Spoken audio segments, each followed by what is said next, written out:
继续来关心这空军的飞官新辟的昨暗驶着 F-16B 战机进行例行性的夜航训练，所在的半中途回报讲，伊的官图一直咧落任务电脑 MMC 有过样，要紧急跳线。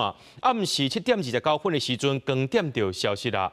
空军就表示讲，无收到这救生装备信票机的信号，无法度判断讲这飞官敢有顺利跳线，目前是扩大搜索。那 F-16型的这战机呢，拢成全面来停飞。空军总队直升机测试飞到花莲外海，一直看海面，伫测试机联络的空军飞官上尉新辟机，搜救行动对暗时到日时拢无停止。海巡巡舰、大东舰、基丁舰伫大营中来到苏国海域继续搜查。本舰目前正在进行搜救任务中，现场海象不佳。海军军舰也看到出现伫花莲外海，不过拄到海象无好，岸边也有机动雷达车协助来搜查。华航部官兵是沿海岸线部署观察站，一直看伫岸边甲海上状况。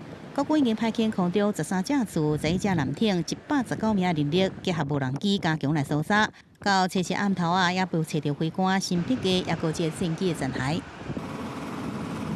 飞官新辟机车落西偏航6700 F-16B 战机执行例行的夜航训练，暗时6:17分对花莲基地起飞，无想伫会场时阵短1分钟，先是回报伫云中失线，而且这关度继续下降，了搁再回报3摆要跳线，人就失去联络啊。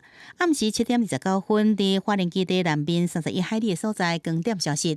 他是有呼叫跳伞，现在这个没有得到这个信标机的讯号的求救讯号，所以说呢，我们现在还没有事证可以证明飞行员确实有执行跳伞的动作。他昨天晚上已经知道他空间名相也报出来，同时他检查他的高度表已经下调。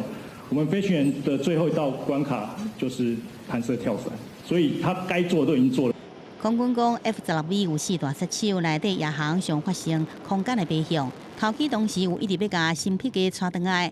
原来事故战机对去年11月出厂到即阵只有一般性故障，即摆伫训练进程拢有检修。不过新辟机伫事发当时确实回报无主化任务电脑 AMC 出现故障，引起注意。